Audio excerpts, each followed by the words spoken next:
ये मेरा गांव है क्रांति नगर। मैं शर्मिला हूँ और पिछले 15 वर्षों से क्रांति नगर में रह रही हूँ।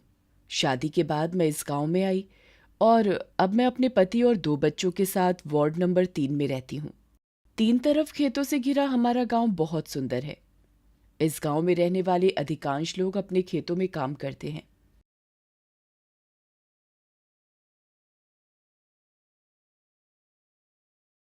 मैं एसएचजी की बैठक में भाग लेने जा रही हूँ। मेरे बेटे को बुखार है और उसकी देखभाल के कारण मुझे इस बैठक में जाने में देरी हो गई है। उम्मीद करती हूँ कि मैं इस बैठक में समय पर पहुंच जाऊंगी।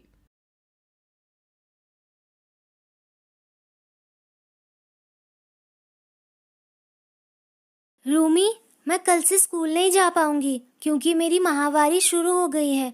और तुम्हें तो पता ही है, स्कूल का शौचालय भी ठीक नहीं है। हाँ मोती, मेरी क्लास की रीता भी अब से स्कूल नहीं जाएगी क्योंकि उसकी शादी होने वाली है। मुझे तुम दोनों की बहुत याद आएगी। ऐसा लगता है कि यहाँ किसी को तुरंत अस्पताल ले जाने की बेहद ज़रूरत है। मैं दूसरे सदस्यों से बात करके पता लगाती हूँ।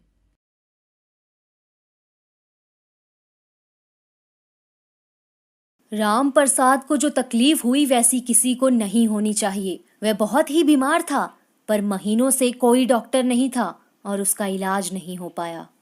आते हुए मैंने देखा कि उसको जिला अस्पताल ले जाने के लिए परिवार वालों को कोई गाड़ी तक नहीं मिल रही थी। उम्मीद करती हूँ कि वो समय पर अस्पताल पहुंच जाए। ये देखकर बहुत तकलीफ होती है कि हमारे गांव में कितनी समस्याएं हैं। और कौन सी समस्याएं शर्मिला? कई सारी समस्याएं हैं हमारे गांव में। लोग कहीं भी कचरा फेंक देते हैं क्योंकि गांव में कहीं कूड़ेदान नहीं है। मैंने कुछ लड़कियों को ये कहते हुए सुना है कि स्कूल में शौचालय की सुविधा नहीं होने की वजह से वे स्कूल आना बंद कर देंगी। परिवार के स्तर पर भी हमारे घरों में शौचालय नहीं है और सामुदायिक शौचालय भी टूटे पड़े हैं।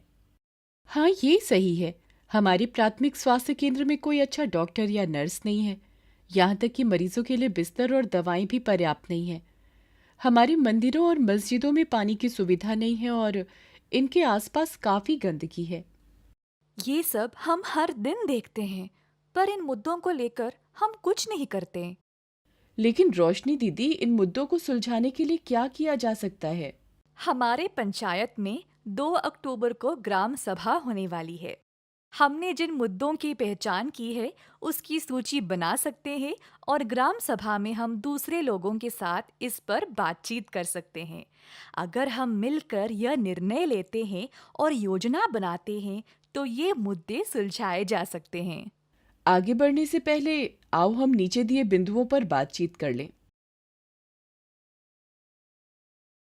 ग्राम सभा के आदरणीय अध्यक्ष, सचिव और सदस्यगण, हम अपने गांव के कुछ गंभीर मुद्दों पर बातचीत करना चाहेंगे।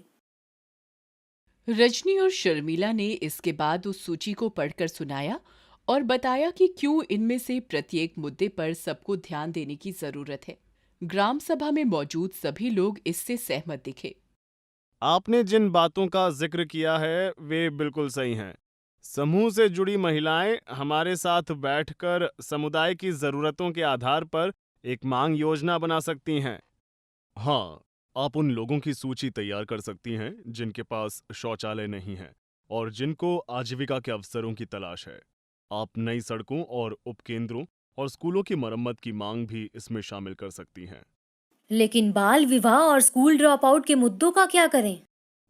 हम सामूहिक रूप से इन मुद्दों के कारण और उनको हल करने पर बातचीत कर सकते हैं। आप यह भी हमारे साथ साझा कर सकती हैं कि हम सभी से आपको किस तरह के सहयोग की अपेक्षा है।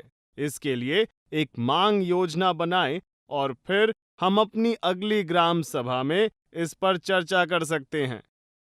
आइए इस बात पर गौर करें कि अभी तक हमने क्या समझा है। ग्राम सभा के दौरान लिए गए निर्णयों के अनुसार सभी एसएचजी ने मांग योजना पर काम करना शुरू कर दिया। इस मांग योजना में समुदाय के सभी सदस्यों की हकदारी, आजीविका, संस्थान एवं संसाधन और सामाजिक मांगें शामिल हैं। सभी एसएचजी के द्वारा योजनाओं को तैयार किया गया और वीओ और जीपी स्तर पर इनको समेकित किया गया। सामुदायिक भागीदारी और स्थानीय संस्थाओं की जवाबदेही सुनिश्चित करने के लिए हमारी दीदियों ने कई तरीके अपनाए। उन्होंने पोस्टर बनाए, दीवारों पर चित्र बनाए, सार्वजनिक जगहों पर नाटकों, गानों, कविताओं और रैलियों के माध्यम से ग्राम सभा के बारे में लोगों को जागरूक किया। आपके सुझावों के अनुसार हमने एक मांग सूची तैयार की है।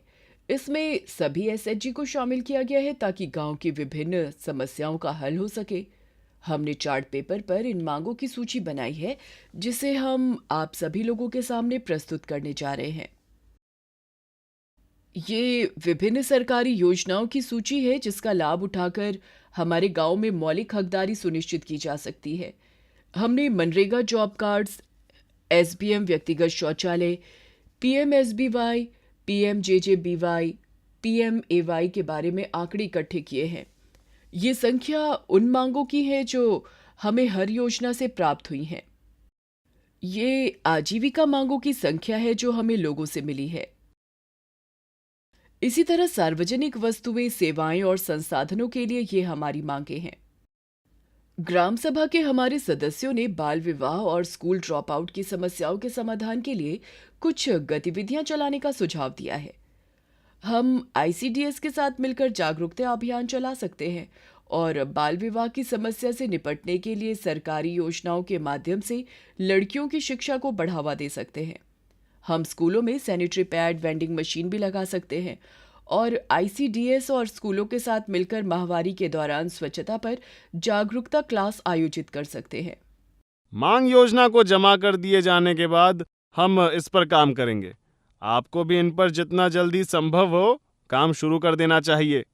हम आपको आश्वासन देते हैं कि पूरी प्रक्रिया के दौरान आप लोगों को हमारा पूरा सहयोग मिलेगा। आखिरकार यह हमारा अपना गांव ही है। अब जबकि ग्राम सभा समाप्त हो चुकी है, क्या आप हमें उन मांगों के बारे में संक्षिप्त में बता सकते हैं जो एसएचजी नेटवर्क ने तैयार किए हैं?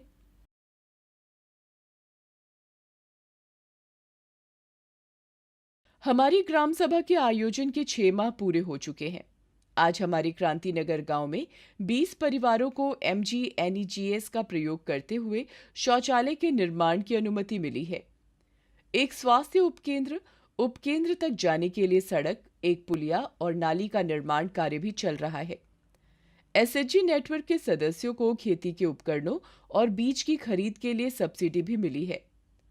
गांव के सभी स्कूलों में शौचालय की सुविधा का निर्माण हो चुका है और बाल विवाह, लड़कियों की पढ़ाई छोड़ देने और माहवारी के दौरान स्वच्छता जैसे मुद्दों पर बातचीत के लिए जागरूकता क्लास भी आयोजित किए जा चुके हैं।